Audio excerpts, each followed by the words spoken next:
You're listening to The Inside Scoop, a podcast about self-improvement and knowledge seeking. Our aim is to explore a diverse range of topics and perform self-checks on whether we're being the best versions of ourselves every week. This week, coming to you live from this virtual environment, it's me, your host Marius, and Oskar. Hi there. Hello. And we have this kind of a thing which adapts to, the situation where we had our first video podcast, which was on a couch in the studio, and then COVID happened. Then we had the weird restrictions where you couldn't even meet anyone anywhere. So this is the best we can do right now. It's better than the audio version, I guess, because this also gives more of an insight into I guess how we're reacting to things or whatever. So anyway, how have you been, man? How was your week or whatever? Since the last time we talked about cold showers and the progress, do you feel like you've I know, how's it going anyway? I can't think I've done an awful lot since the start of the week. All of our big data module was cramped basically into the first day of the week. So I got all of that out of the way then because we had a test on the next day. So, and then I can't even remember what I did for the rest of it. Oh yeah, I do remember. We had a crash course for our honors project. Mm-hmm. For one part of it about machine learning.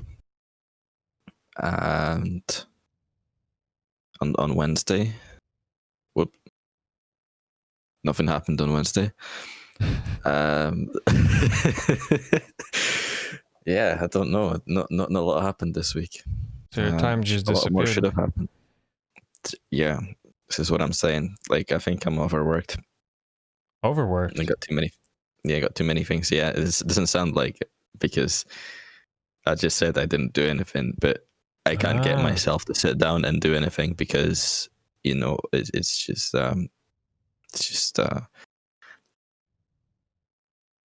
bending under the pressure or something of the work. So yeah, it's too many disparate things going on at once. I can't really focus on anything too much because I think because I guess you brought this up a few times, the difference that we might have and what kind of workload we perform better and the amount of it, the volume, I guess, which since we're doing big data now, and the variety. So yeah, I feel like perhaps we're kind of designed or trained to see you train a machine learning system, kind of look at us as that deep learning neural network.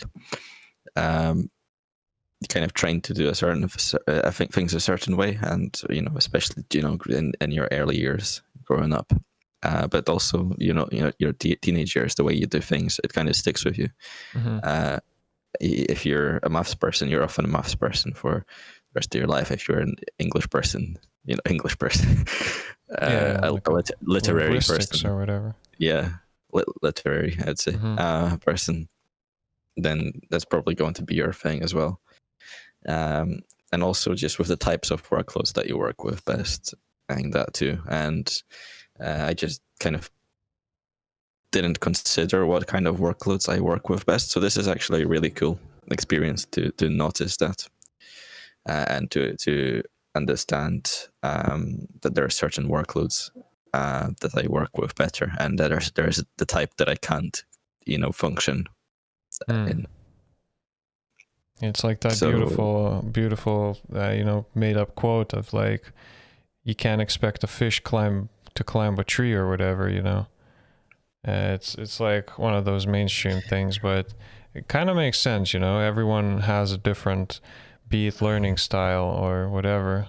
So, do you feel like yours is more methodical, more, I guess, diving deeper into a single topic, or are you more like a scatterbrain?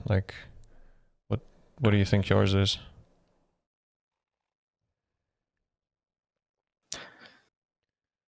It's hard to say, actually. I wanted to say scatterbrained for a second. It's kind of like divergent thinking or whatever, right? Mm-hmm. But then again, I do when I look into a certain topic. I noticed this with studying computing. I look way too deep into things, and this is what I do. I overthink things and overanalyze things, and because I want to basically understand things from first principle, which is not really possible most of the times in computing. Because I mean, if what is first principles, like, let's put a base level some starting point, which isn't really first principles and what it is in physics, the study of the nature natural. Let's say it is the silicon of your computer. Let's say that's the first principles, and going down to that, or the instruction set of your computer, whatever it may be.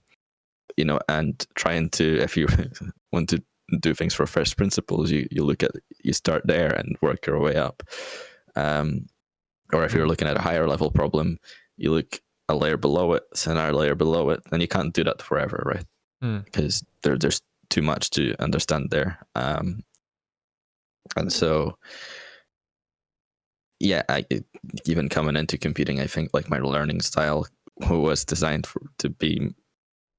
I was designed more to be like a physics student or something, a physics student, where you learn about the fundamental principles of everything, of what makes up our world. And then, in computing, especially in applied computing, there is the agile methodology, but even without looking at the agile methodology, like the things we do, we need to adapt from one technology to another. You don't have time to look and dig into the details of each one of them. And so that was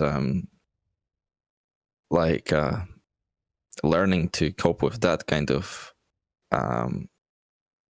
I guess workload, because we called it a workload, but kind of that type of learning or that type of environment was a big hurdle for me personally. To be able to study something at a higher level without digging too far below. Yeah. Without going on another tangent, I'll let you. Yeah. So if I was to like take over, I would just say that the analysis from what you just said, I guess,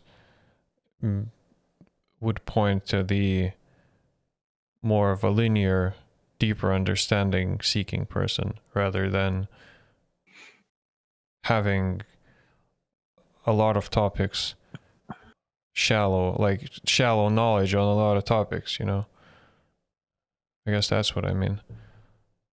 But like, okay, so analyzing it even more, do you watch like YouTube videos nowadays, or just whenever, like random infotainment crap, which is kind of a time wasting thing, but then isn't it sometimes cool to understand why a turbine fin spins at a specific velocity when it's higher up in the sky or whatever, which is kind of absolutely unnecessary knowledge, but it's something that,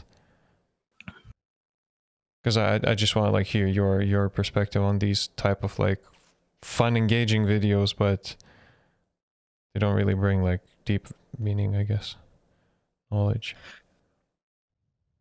Yeah. So I think to draw a parallel or something, they do. They give it they give it all to you basically. Like they present the problem to you, and then throughout the video they build some kind of a knowledge for you, on which at the end of the video they can say this is how it works, and you're like, oh, I understand how it works, even though you don't understand all the details of it.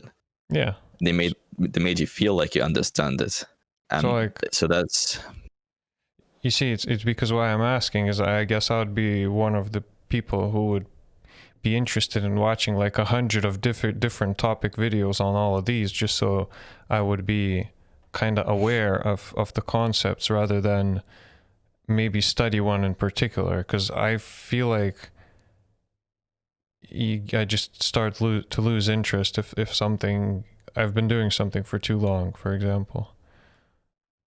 So I was just interested if this difference between us would actually manifest in that even.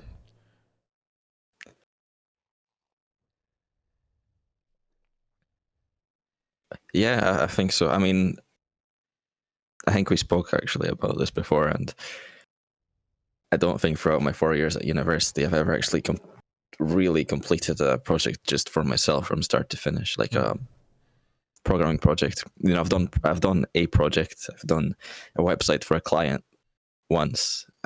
You know, other than maintaining my mum's business website. And so these are things I've done, but you know, I guess there's money involved, so some sort of a motivator to do that. But other than that, like, I guess I do get bored of, you know, when I understand something finally, I get bored of it. So like for me, the whole thing I think is the understanding, and I don't think there's anything unusual about that. I think that's pretty common. People want to understand things. I think it's very common. I mean, do you like to understand things, and what on what level, and what does it mean for you to understand things? That's a very interesting one, to be honest. Like, because it's like, how yeah, I've never thought of like, what does it mean for me personally to understand things. It's like, I've always valued wisdom. It's like when someone has so much life experience that you just see them kind of like radiate that, and in all life circumstances or whatever. So I kind of like value that, but then when it comes to understanding, I'd rather know like many topics, maybe more shallow. So just so you know, I could seem like a more interesting person, I guess. Although Yeah, now I'm starting to realize that, you know, there's so much value in being considered an expert in one specific thing. Like if you're an expert in whatever, you know, like I've seen, I don't know, like hand soap makers on YouTube, for example, people who make soaps and all sorts of different variants of them and all of that. And they talk about them passionately. And I look at it and think, I don't know shit about soaps, man. It's the first time I ever encountered someone actually talk so passionately about handmade soaps, you know? But the thing is, if they're an expert, then whenever I would need some sort of a fancy handmade soap, right? I would know where to go. And when it comes to that specific area, I would know where to look for. But then I guess I was always afraid of this putting a label on myself, you know?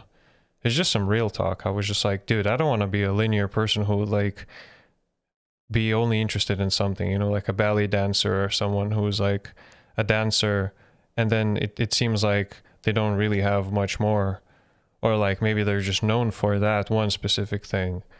And so I guess I'm just currently forming that understanding of which one is actually the way to go. Like, I don't know. I think you have options there, like especially if you want to continue with your media career, I guess.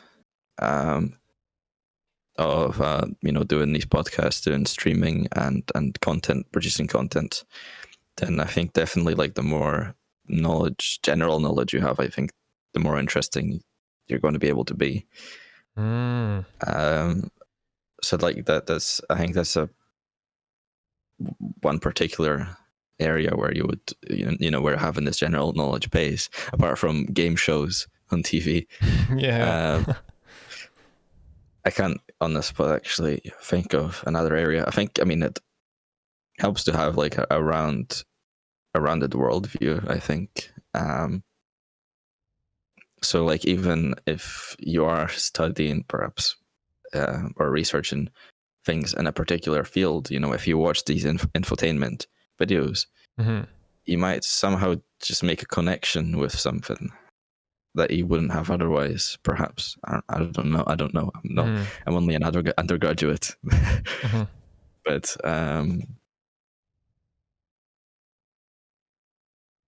so I think there's that. But and yeah, I think if you're not doing that, and something that I can't think of as well, if you're, and I think you're going to have to specialize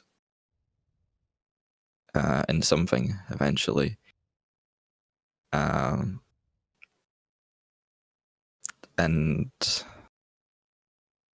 I guess for most people, it just naturally happens with time, right? You go to university, and then like just the social dynamics.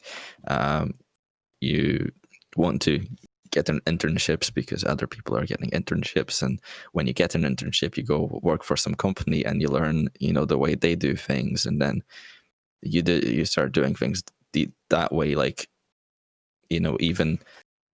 You may start to believe the way they do things is religiously believed it's correct or whatever, or the way to do it, in tech especially, I think. And that's okay. I mean, you're just there to get code written for a software to do things. And at the end of the day, as long as the software does the thing, it doesn't matter what way you did it. But I guess if you are a programming language designer, you have to look at these things, have a horizontal understanding, knowledge of these areas. So you would have to work deeply with many languages, perhaps,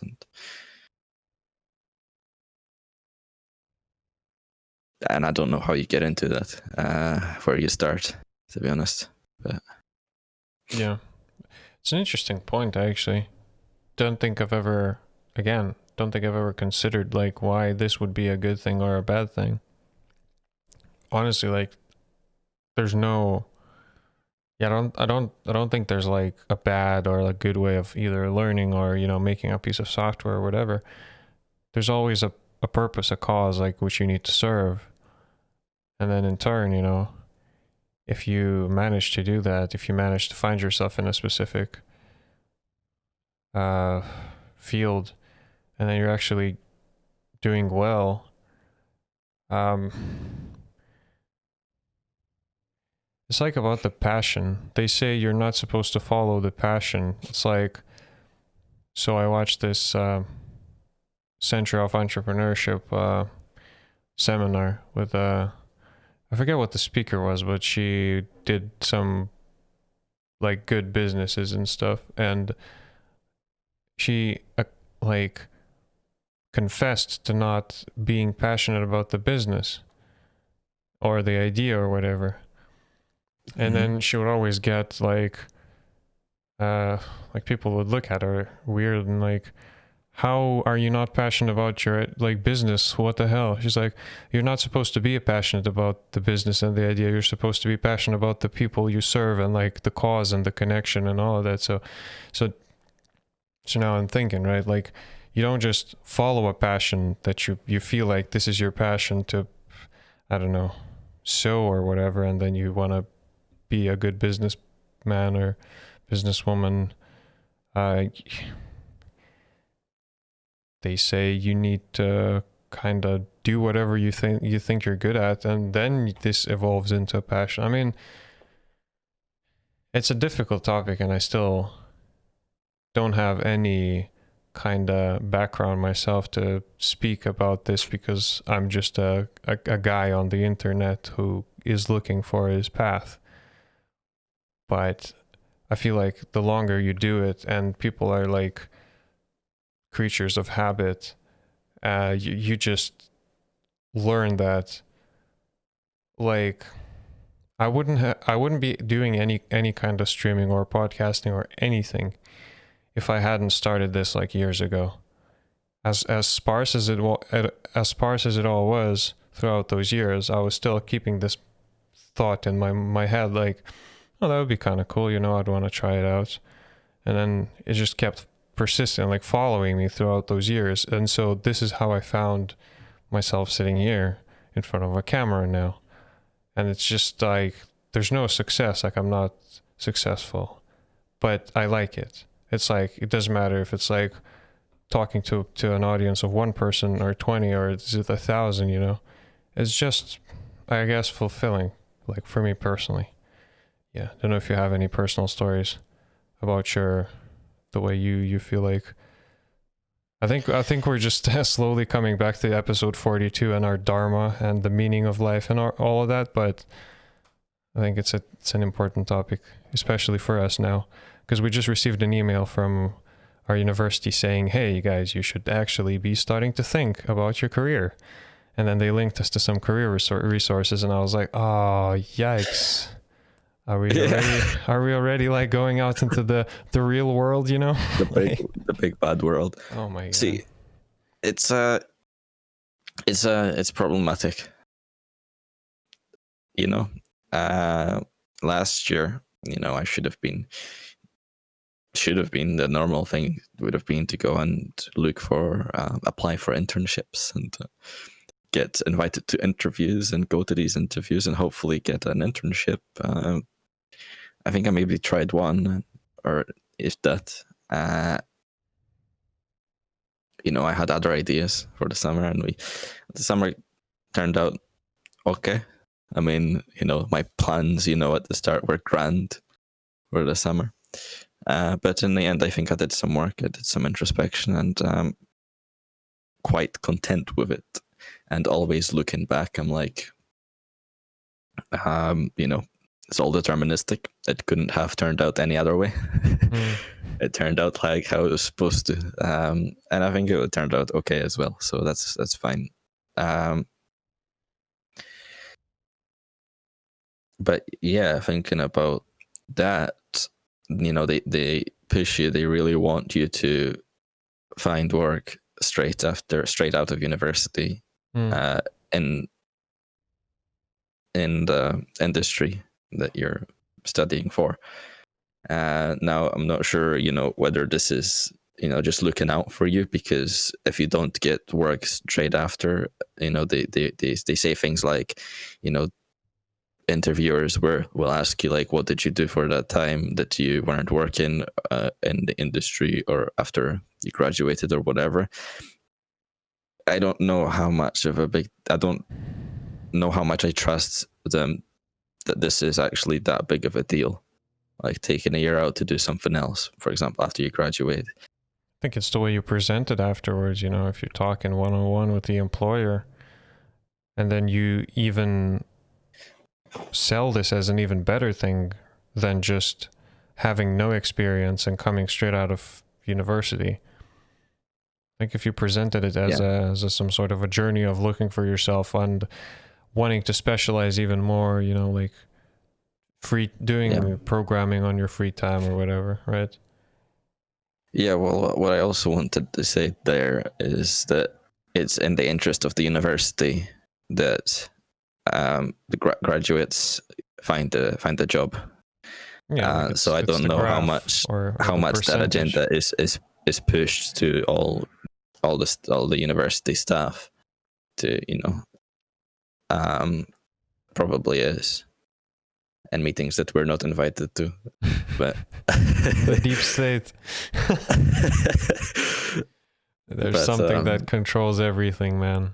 The lizard people.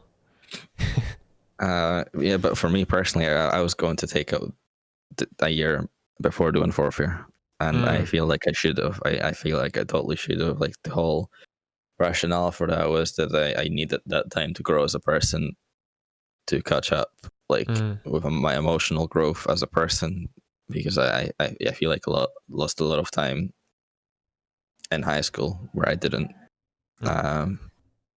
grow emotionally like I was supposed to, and that caused me many problems. And so that's why I was still considering now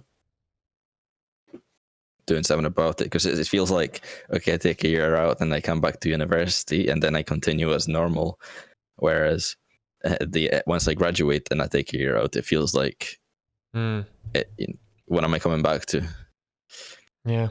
In the year's time, I have to go and try to get a job in the industry. It's totally different, yeah. The university's bubble, I think it seems like a safe space, doesn't it? A little bit, but it's a safe space that has allowed me actually to explore myself too. It's a safe space. But it's troublesome because you've got this time to develop yourself and to specialize ideally in tech, in some part of tech, programming, whatever. And on the other hand, you can use this time however you want, and that's what I did. I don't think I have any special qualities that like any tech employer would want to take me on out of university right now. But it's hard to say that I'm glad that I had this time to develop the ideas that I did, because they, have grown my wisdom in a way. My philosophical thinking and stuff, but that doesn't pay rent. So, yeah. But right now, like with the workload that I have on, like over the summer, I was saying I'd be okay to just go homeless and spend my time in the public library, then find somewhere to shower, and and I'd be okay living like a hobo, like Diogenes. Oh wow! But now I feel like somehow emotionally attached again to what I'm doing, because you have to do the thing. You have to to do the thing well. You have to somehow attach yourself to it. I think I don't think there's another way around that.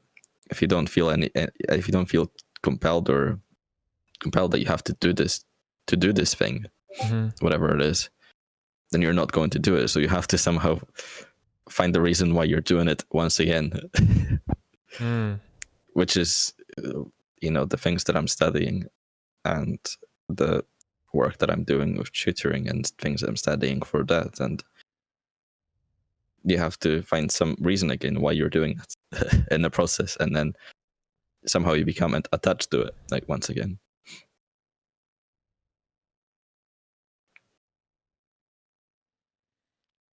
Yeah, I think this then ties nicely into that the thing that I kind of presented, where you grow familiar to what your habits or the things that you do kind of eventually. It's like telling someone, don't think about an elephant, like that the person is more likely to just think about an elephant or whatever. So it's like the things that you do, it's like you used to play football, right? Like when you were a kid or whatever. And then now as a teenager, yeah, so then now you're kind of, you're playing football again, assuming the league is open and whatever, rather than right now. Oh yeah, but then I remember how you said, I started doing football again. It's because you're not, and you didn't go into basketball or archery or something. Maybe there is something to it where the things that you're familiar with, they slowly come back, and then you feel like you either need them, want them, or they just grow natural to you somehow. There's a interesting one, this, because I a couple of years ago, maybe third year, even start of third year, maybe I wanted to go and play football again. I think in second year I trialed out to play for the team, and then I didn't get it. It was like, there's a Sunday league, but then I never he said, "Oh, I'm going to give the Sandy League guy your name or whatever, and he'll hit you up." And I was like, "Okay, I guess I'll just wait." And then as soon as I was like, "Yes, probably not going to. I have to reach out myself." And then I just didn't, and got on with the year. And then the next year again, I was, I think it was with trying to get, trying to do the Sunday League, I think, and this would have been with Yassine maybe at the time. And I was like, "Hey, dog, you want to do football?" And we were going to do it, and then we never did it. And then Frederick comes along, and I'm become a vice president for computing and a vice president for, I think, mechanical engineering is another guy that I knew. There's a boyfriend of a girl that I did the enterprise challenge with. And so I knew him. And he was like, "Oh, he's vice president also." And he also posts a lot on Facebook about football and Sunday League. And he happened to actually be on the committee for the Sunday League society, because it's a society. And so I was like, okay, I'll just hit him up. And that was it. And that's how I started. It took a lot of coincidence, I guess. Coincidence for me to actually get back into football. Yeah, but I mean, dude, there's something there. There's something there about football, you know. I mean, yeah, I'm not denying it. I'm supporting it, actually. Or maybe even there's something there, but it still took a lot to get me back in. Deep State did something there. You know? The Deep State stuff, like they must have actually came after you and said, "Hey, this guy has played football in the past. Let's make it." Have you seen Adjustment Bureau? A movie called Adjustment Bureau. There's these guys with the hats which like control people's fates, because everyone's fate is written in a book, and then they have to follow you along and then kind of make sure that your life happens according to that book. And so if they notice that you're kind of steering away, like they have to intervene and then like do something.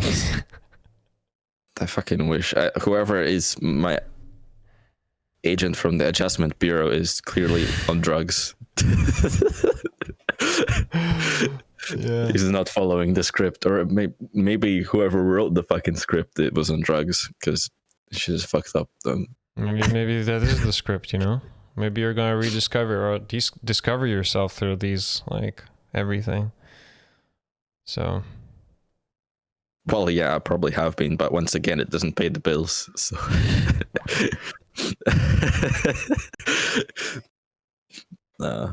Yeah.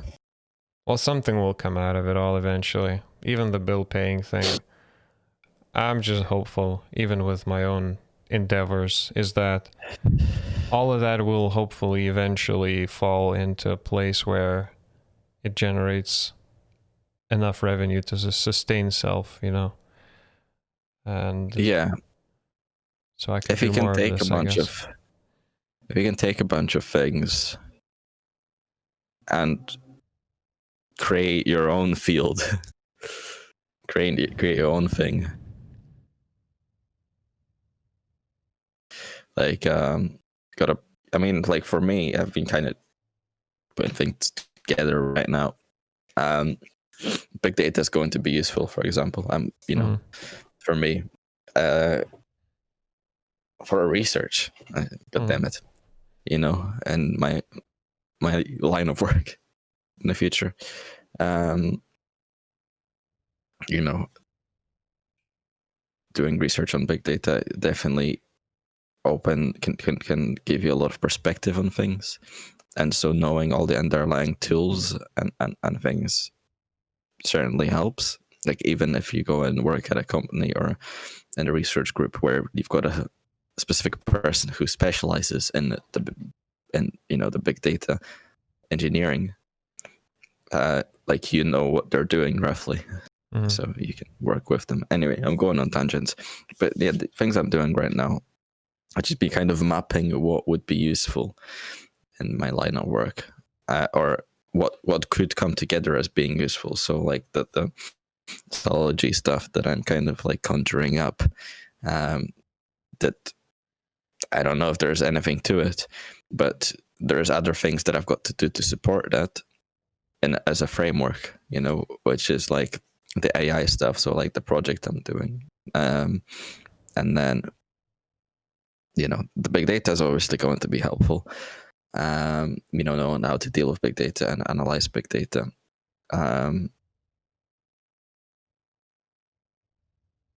What else? I can't think. Graphics might have been because or the parallel computations are run on graphics processors. But you get specialized cards that are not exactly graphics processors anymore for these things too, I guess. Just parallelized cores things.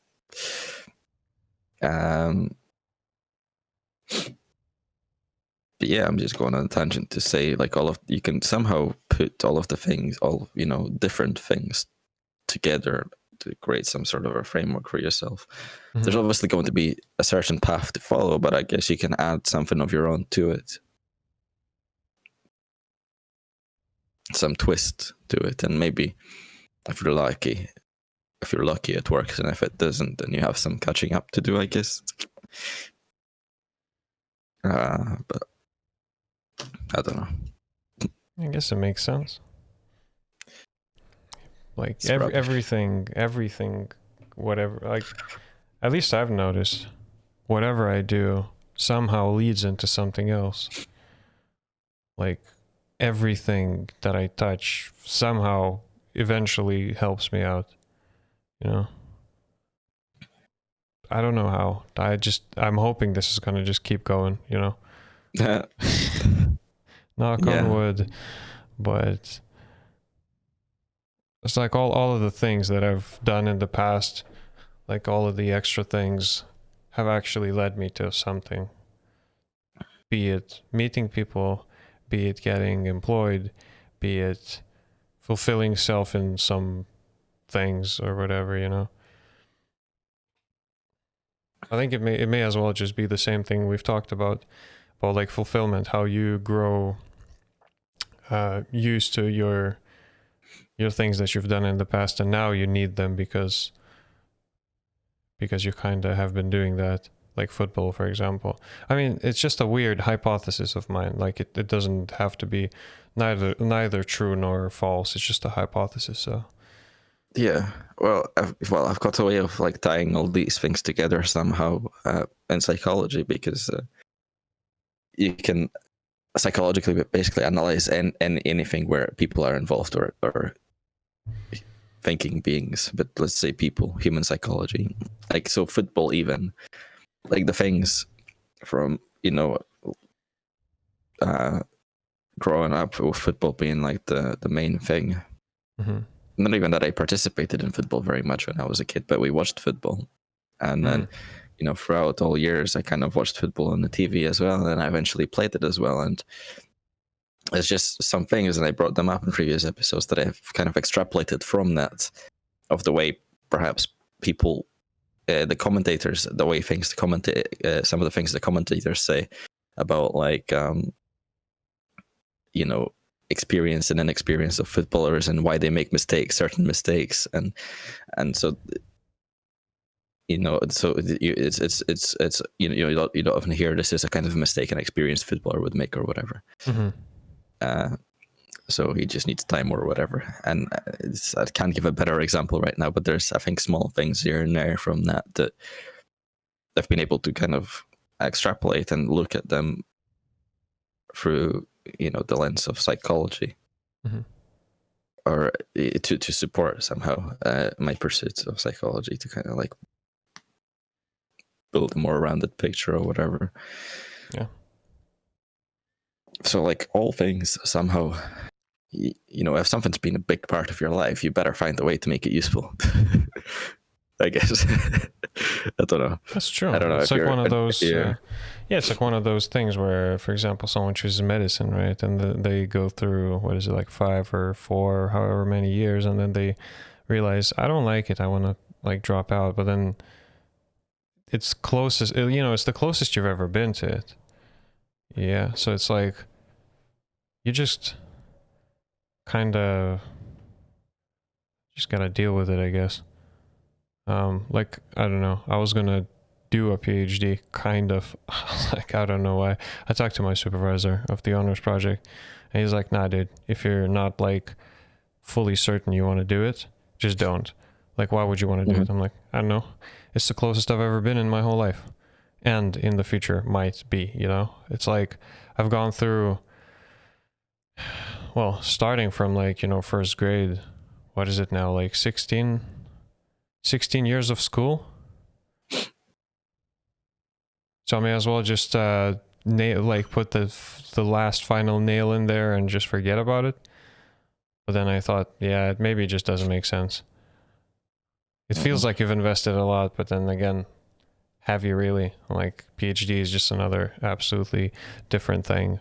So, oh well. You can come back to do a PhD anywhere, anytime in the future. Well, true. But, you know, if you maintain your knowledge, I guess. Well, it depends what, you know, also depends on what kind of things are you working on, you know? It's like the businessman, Jack Ma. Do you know the guy? So he was when he was a teenager, he applied to work in McDonald's, I think. There were 24 spots in those like restaurants, like workplaces, and then there were 25 applicants, or however like much, you know, what the number actually is. But it so happened that he was the only person who didn't get accepted to like work at McDonald's, and I was like, well, that's probably my, you know, my fate. And then he also tried to get into Harvard, and he didn't get accepted. But then after 10 years, they were like, oh, Mr. Jacques Ma, could you come and teach at Harvard? Because like, he has become such a huge businessman, and like, he has so much experience that now the university that he once wanted to go into, he's just like, okay, could you come and teach here? So can you imagine how actually much experience and different things you actually learn outside of it if you're in the right if you're in the right field, and then you're surrounded by the right people and the right opportunities? Then I don't know. University is not the only place of growth. And then like, I see how like high school students are still obsessed by it sometimes, like, oh my god, I got, you know, like a worse grade than like the full 100%, you know, 100 marks or whatever.